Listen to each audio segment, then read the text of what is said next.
warahmatullahi wabarakatuh. Perkenalkan, nama saya Clara Cynthia dengan NIM mahasiswa 877604457 dari Prodi Pendidikan Guru Sekolah Dasar Universitas Terbuka Palembang, Salut Pelimantara 4 Lawang. Di sini saya akan melakukan praktikum mengenai sifat-sifat cahaya, yaitu percobaan pemantulan cahaya pada cermin datar, cermin cembung, cermin cekung. Guna memenuhi tugas mata kuliah praktikum IPA di SD dengan dosen tutor Ibu Lisa Dewi Ramadhani, MPD. Di sini saya mempunyai alat dan bahan, yaitu cermin datar, senter, ada laser, ada cermin cekung, dan cermin cembung. Di sini saya menggunakan centong sayur, kemudian ada lilin, busur derajat.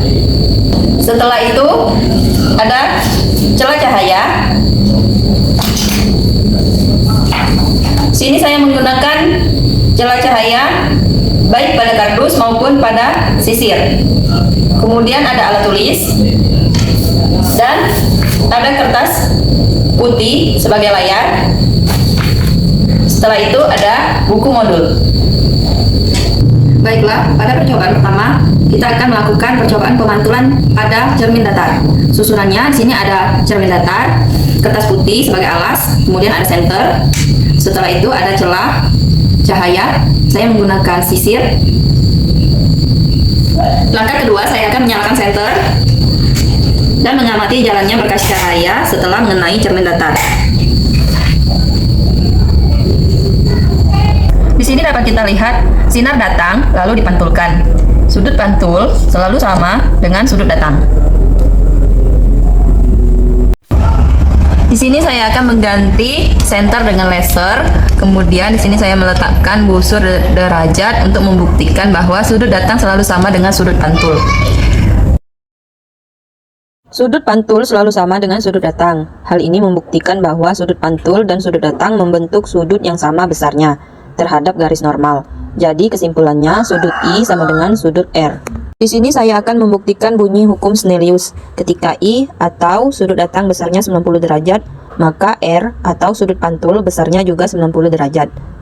Ketika I atau sudut datang besarnya 30 derajat, maka R atau sudut pantul besarnya juga 30 derajat. Ketika I atau sudut datang besarnya 60 derajat, maka R atau sudut pantul besarnya juga 60 derajat. Percobaan selanjutnya saya akan meletakkan benda. Dalam hal ini saya menggunakan lilin. Saya letakkan di depan cermin datar dan akan saya amati bayangannya selama benda itu saya geser-geserkan di depan cermin. Kemudian saya akan mencatat sifat-sifat bayangan yang dibentuk oleh cermin datar. Saat saya meletakkan benda di depan cermin datar, bayangan yang terbentuk adalah sama besar, tegak, dan juga maya. Saat saya geser lilinnya, bayangannya pun ikut bergeser sesuai dengan pergerakan saya. Ketika saya dekatkan, bayangannya juga ikut mendekat. Ketika saya jauhkan, bayangannya juga ikut menjauh. Lalu, ketika saya ukur menggunakan penggaris, jarak antara cermin dan lilin sama dengan jarak antara bayangan dan cermin. Di sini jaraknya sama, yaitu 10 cm. Jadi sifat bayangan pada cermin datar adalah maya, tegak, dan sama besar. Percobaan selanjutnya adalah pemantulan cahaya pada cermin cembung. Ketika saya dekatkan cermin cembung pada lilin, cahaya tersebut akan dipantulkan dan sinar pantul akan menyebar. Dapat dilihat pada layar putih, di sini cahayanya menyebar. Lalu, ketika saya jauhkan cermin cembung, cahayanya menyebar makin luas. Jadi, sifat bayangan cermin cembung adalah maya, tegak, dan diperkecil. Untuk percobaan yang selanjutnya adalah pemantulan cahaya pada cermin cekung. Ketika saya dekatkan cermin cekung ini pada lilin, dapat dilihat cahayanya terkumpul dan terfokuskan pada satu titik. Pada saat cermin didekatkan, sifat bayangan yang terbentuk adalah maya, tegak, dan diperbesar. Namun, saat cermin dijauhkan, cahaya yang terbentuk adalah nyata, terbalik, dan diperkecil. Selanjutnya saya akan melakukan pengukuran jarak benda dan jarak bayangan pada cermin cekung. Untuk pengukuran pertama antara jarak bayangan dengan lilin adalah 6 cm, jarak benda 3 cm. Untuk pengukuran kedua antara jarak bayangan dengan lilin adalah 8 cm, jarak benda 4 cm. Untuk pengukuran ketiga antara jarak bayangan dengan lilin adalah 10 cm, jarak benda 5 cm. Untuk pengukuran keempat, antara bayangan dengan lilin adalah 12 cm, jarak benda 6 cm. Untuk pengukuran kelima, antara jarak bayangan dengan lilin adalah 16 cm, jarak benda 8 cm. Untuk percobaan selanjutnya, saya akan menjauhkan cermin sampai bayangan tidak terlihat atau tidak tampak pada layar. Lalu saya akan ukur berapa sentimeter jarak sampai tidak terlihat adanya bayangan pada layar. Di sini jaraknya adalah 22 cm. Tidak ada bayangan di layar putih. Lalu di jarak 24 cm, bayangan juga tidak tampak pada layar. Kemudian saya jauhkan lagi pada jarak 26, 28, dan 30 cm. Tidak tampak bayangan sama sekali.